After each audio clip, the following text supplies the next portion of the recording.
ये कहानी एक सच्ची कहानी है। ये कहानी मेरे मित्र ने सुनाई थी। उसके घर के सामने वाले मकान में एक हादसा हो गया था। इसी हादसे की पूरी कहानी उसने मुझे बयां की है, जो मैं आज आप लोगों को सुनाने जा रहा हूं। उसने बताया कि मेरे घर के सामने एक परिवार रहता था, जिसमें पति पत्नी और उनके 2 बच्चे रहते थे।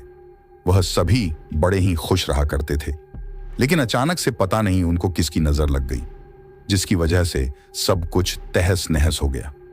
एक बार की बात है, वह फैमिली एक आईना खरीद कर अपने घर लाई थी। पता नहीं उस आईना में ऐसा क्या था। जो कोई भी उस आईना को देखता था तो वह उस आईना में खींचा चला जाता था। उस फैमिली में पति का नाम विक्रांत, पत्नी का नाम सीमा और उनके बच्चे का नाम पिंकी और दूसरे का नाम राहुल था। उस घर में एक काम वाली रोज काम करने आती थी। एक दिन की बात है, बच्चे स्कूल गए हुए थे और पति अपने ड्यूटी पर गया हुआ था। उसी दिन काम वाली भी काम करने के लिए आ गई। जिस वक्त काम वाली आई थी, उस वक्त सीमा नहाने के लिए बाथरूम में गई हुई थी। वह आईना सबसे ऊपर के कमरे में रखा हुआ था।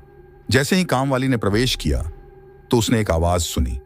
वह आवाज उस आईने में से आ रही थी। वह आवाज ऐसी थी जैसे मानो कोई गेट के बाहर खड़ा होकर गेट खटखटा रहा हो। जैसे ही काम वाली उस आईने के पास पहुंचती है, उसे उस आईने में अपना चेहरा नजर आता है। वह थोड़ी देर अपने चेहरे को देखती है, लेकिन उसका चेहरा उस आईने में अजीब सा दिखाई देता है, जिसे देखकर वह थोड़ा सा हैरान हो जाती है। इतने में ही उसकी मालकिन नहाकर बाहर निकल आती है और अपनी नौकरानी को आवाज लगाती है, लेकिन उसकी नौकरानी उस चेहरे को देखते ही ऐसे खो जाती है जैसे मानो उस आईने ने उसे पकड़ लिया हो। थोड़ी देर बाद अपनी मालकिन की आवाज को जब नौकरानी सुनती है तो तुरंत उसकी नींद टूट जाती है और जल्दी से भागती हुई नीचे मकान मालकिन के पास जाती है। यहां तक सब कुछ नॉर्मल रहता है। उसी दिन शाम को बच्चे भी आ जाते हैं और पति भी आ जाता है। इतने में दोबारा से नौकरानी काम करने आती है और उसे उस आईने में फिर से वही आवाज सुनाई पड़ती है, लेकिन इस बार वह बहुत डर जाती है और ऊपर नहीं जाती है।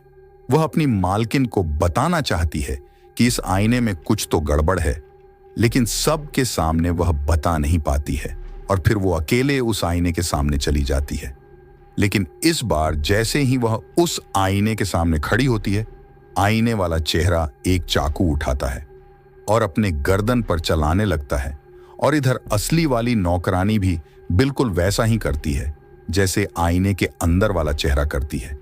वह भी चाकू अपनी गर्दन पर चलाने लगती है, जिससे वहीं के वहीं उसकी मौत हो जाती है और किसी को पता भी नहीं चलता है कि उसकी मौत कैसे हुई है। सभी को यही लगता है कि उसने आत्महत्या करी है। परिवार के सभी सदस्य बहुत दुखी होते हैं। इसके कुछ दिन बीत जाने के बाद पिंकी उस आईने के सामने जाकर खेलने लगती है कि अचानक से पिंकी का चेहरा उस आईने से गायब हो जाता है। पिंकी को यह बात समझ में नहीं आती है और वह बहुत भयभीत हो जाती है। इस पर तुरंत पिंकी भागती हुई मम्मी के पास जाती है और अपनी मम्मी को बताती है कि आईने में मेरी छवि अचानक से गायब हो गई थी। मम्मी उसकी बातों पर यकीन नहीं करती हैं। उन्हें लगता है शायद ये कोई मजाक कर रही है। उसकी बातों को सुनकर मम्मी उसके साथ उस आईने के सामने जाती है, लेकिन वहां ऐसा कुछ भी नहीं होता है। एक रात सभी लोग सो रहे होते हैं, तभी पिंकी का भाई राहुल को अचानक से दरवाजा खटखटाने की आवाजें आने लगती हैं। पहले तो वह समझता है कि बाहर दरवाजे पर कोई खड़ा है, इसलिए वह दरवाजे की तरफ जाता है और दरवाजा खोल कर देखता है तो बाहर कोई भी दिखाई नहीं देता है। लेकिन तभी अचानक आवाज फिर से आने लगती है। इस बार उसे आवाज ऊपर वाले कमरे से आती हुई सुनाई पड़ती है और तभी वह उस कमरे में जाता है। पहले तो वह चारों तरफ देखता है कि इस कमरे के अंदर कोई बैठा तो नहीं है। फिर उसे एहसास होता है कि यहां पर तो कोई है ही नहीं, तो फिर यह आवाज कहां से आ रही है। वह अपना भ्रम समझकर नीचे जाने ही वाला था कि आवाज फिर से आने लगती है और जैसे ही पीछे पलटकर देखता है तो उसे मालूम पड़ता है कि वो आवाज उस आईने से आ रही है। और जैसे ही वह आईने के सामने जाता है कि तभी आईने में से 2 हाथ बाहर निकलते हैं और राहुल के गर्दन की तरफ आगे बढ़ने लगते हैं।